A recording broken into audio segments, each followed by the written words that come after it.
Today I'm talking about non-resistance and my understanding of what that really means. Over time, I've been able to cultivate an embodied non-resistant and have seen the fruits of that in my life. So this video is me sharing common misconceptions. I'm going to talk about two of the common discrepancies that I notice when it comes to non-resistance and how people interpret what that means. The first one that I want to talk about can be a little bit of a safety concern when you are in spiritual facilitated circles. And it is this idea that if you are not totally zen, totally at peace, thoughtless, basically enlightened state, then you are engaging in resistance. Because what I understand non-resistance to be is not the state that you're in, but your reaction, your relationship to whatever state is arising. Meaning that you can be tense, sad, embarrassed, angry, and still be non-resistant.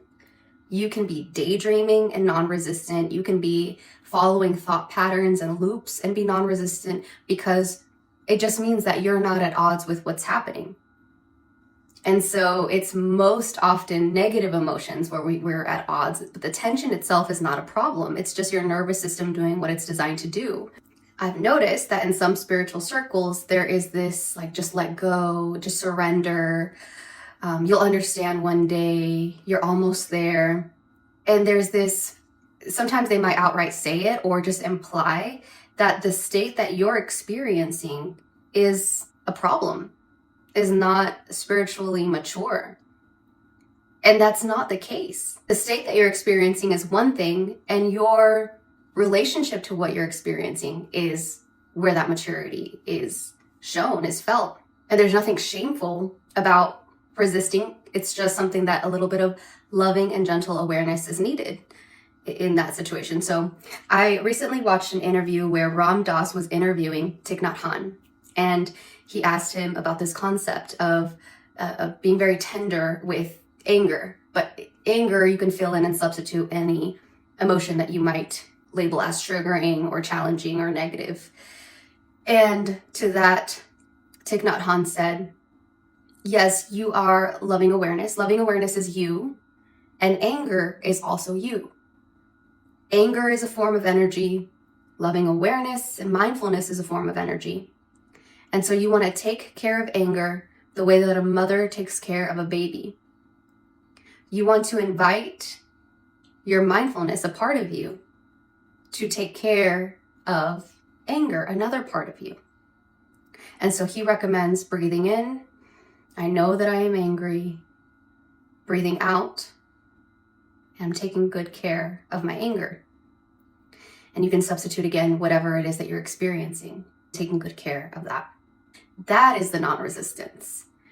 Now, these states of peace, of zen, they can emerge as a result of non-resisting, but it's not the goal, it's not even the point, and it's not the practice. Because if you're doing like, okay, fine, I'll feel you, I'll let you in, I'll invite you in so that I can feel good, now you have an agenda. And it's not pure non-resistance.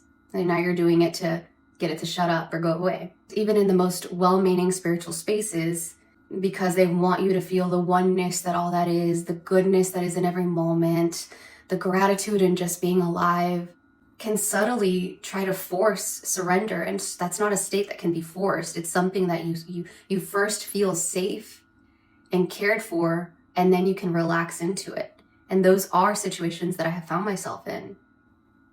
And there is a subtle hierarchy, it's wrong to just be who you are naturally. And what it is just a little bit of someone facilitating before they know how to create a safe container. Now here's the distinction. What we're working on is self-mastery.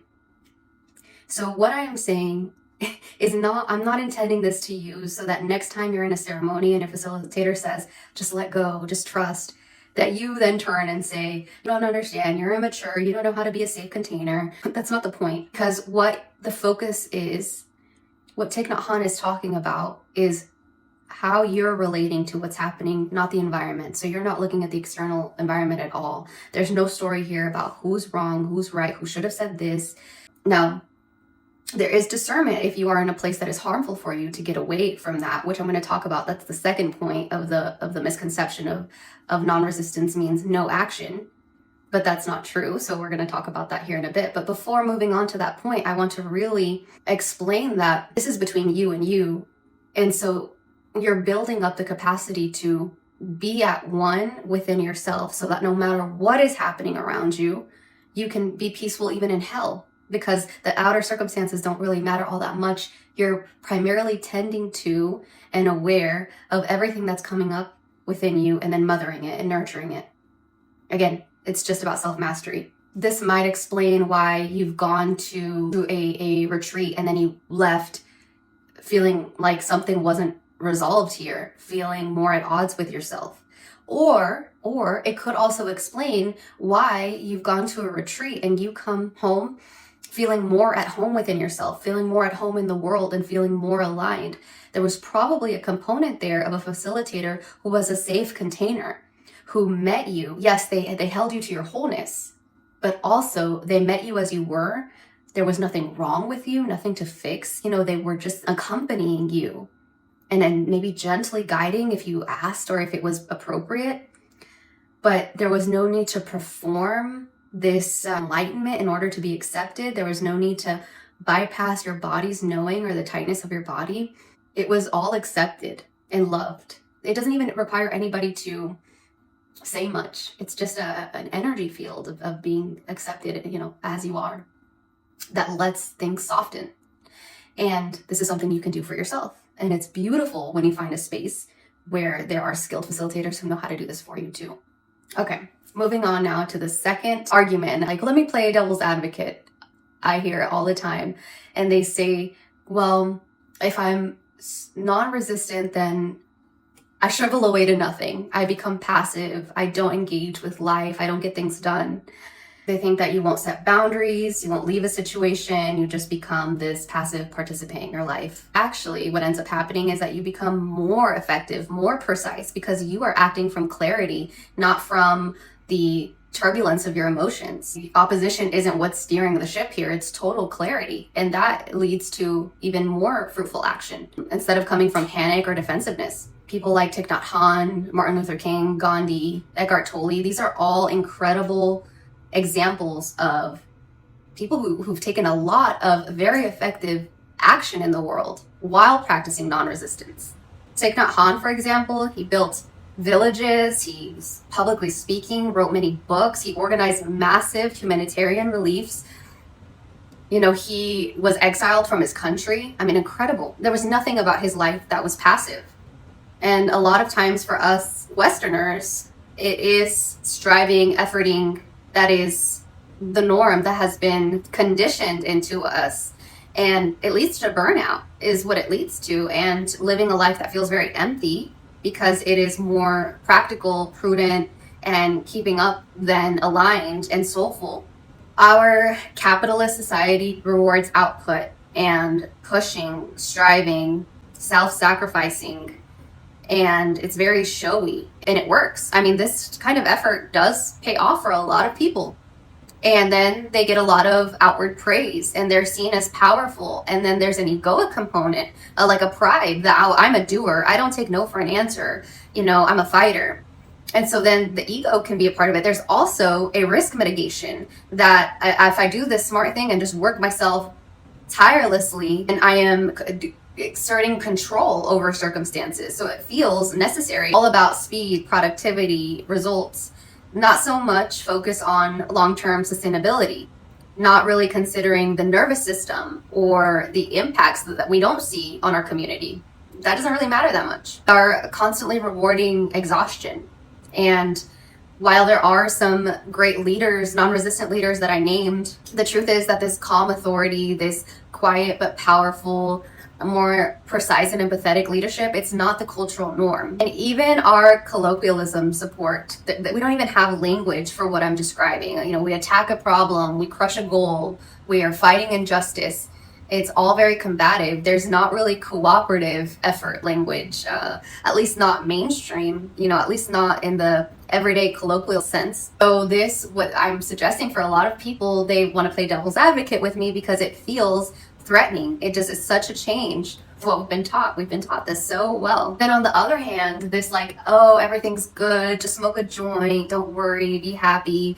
You know, it's almost a cartoonish oversimplification of these very deep, beautiful spiritual truths that take practice and devotion and sincerity and awareness that are just sort of trivialized and dismissed, and they're mistaken for just resignation. And that's not true. The truth is that this inner work is not sexy. It's not this big fanfare. It's not outwardly seen at all. And we thrive on external validation. It's so subtle. It's just feeling a little bit more at home within yourself, feeling a little bit more like a friend to yourself, smiling just a little bit more authentically, and loving just a little bit deeper. There's these things that they're not quantifiable, they're difficult to express, it's just felt. And even if you did find a way to express it to someone, they would only understand to their deepest level of that particular emotion and understanding. They wouldn't see it exactly the way that you do. And so you come to understand that everything that you do is for your own inner peace. And then this, because everything is connected, your environment shapes you just like you shape it, then ripples out into everything else. But largely, it goes unseen and is just something that you live with and you hold. And it's like being okay with knowing that you do all of this for yourself. I do see that our society is improving. I do see a lot more discussion centered around the way that you feel and not just what you do. And these things are starting to be questioned. It's still so ingrained in us.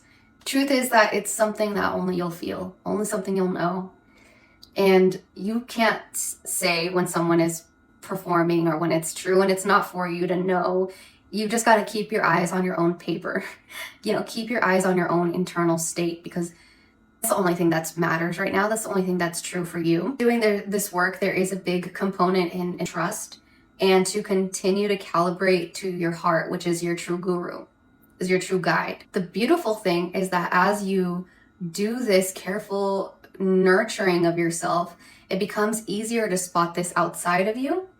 And then you can more easily attune to and find people who are nourishing for you and for your soul, because you know very clearly what nourishment feels like, because you bring that to yourself every chance that you get, or whenever it's needed, when it's called for. Then it allows you to discern places that are fruitful for you, people who are fruitful and nourishing for you. You'll know what you're feeding in different circumstances because of your own personal practices. It's just satisfaction. It's a quiet satisfaction. That is a miracle. It's very inwardly powerful, and just this quiet strength that is built. Meditation really helps you to be able to spot how you're relating, because a lot of times when you are resisting an emotion, you're not aware that you're resisting. It's not an obvious thought that's saying, I don't like this, I don't like this, I don't like this, I don't want to feel this, I don't want to feel this, I don't want to feel this. But what it is that your body tells you when you're resisting. And your body knows before your mind does when you're in resistance. So it's just a practice of continuing to tune in and to know yourself more and more and more. That gives way to something that is quiet but can never be taken away from you. Try to sprinkle in as much joy as you can, so it's not this loop of confronting your shortcomings and your demons all the time. Because the work is paying off when you feel the peace or the subtle acceptance. And it doesn't always happen immediately. And you have to stick with it sometimes. And then there's discernment of knowing when you're sticking with it out of love or you're sticking with it as a self-punishment. And all of it is just learning. My best advice would be to tune in to stillness and act from the still point. When you are in situations when you're triggered, a lot of times you cannot cater to the emotions right at the time that they're happening as the person is talking to you. But you can know, as soon as I get home, I'm taking care of you. As soon as I'm alone, I'm going to take care of you. And then in that moment, just focus on feeling into your heart. You can feel it closing, try to open it. But towards you. Again, get out of the situation if it's not safe. But if it's not a threatening situation, you're not in any danger, there could be learning here and learning how to stay and open your heart and be kind to yourself. Don't feel like you need to martyr yourself. You will know what to do. Just keep taking breaths. Keep taking breaths and focus on being with what is happening. In calmness, sometimes with separation from that situation, clarity comes in. And you're like, yep, I can't work here anymore. Or I can work here, but I have to change this about what I do. Or this person's not really my friend. Whatever the situation calls for, whatever the action is, every situation is different. And sometimes you realize the other person's not really the problem at all. You look at it more objectively and you realize that there's really no harm being done here. It's just, it reminded you of something that felt harmful at one point. You'll know the difference. Trust that you'll know. I know that you'll know. And you start to trust that just the more and more that you do it, the more and more that you practice. Of course, everyone's journey is unique and everyone's challenges are unique. But this path of self-awareness, of radical self-honesty and self-love, totally unique and probably one of the hardest things that you can do. It can be so lonely at times, but it is the most meaningful thing that you could ever do. There's no, what other way could there be that is more rewarding than to learn how to fully inhabit the space that is your life? With that, I'm going to go ahead and close. I wish you all a beautiful journey. I wish you all a lot of ease and rest and self-love and moments of lightness. Until next time.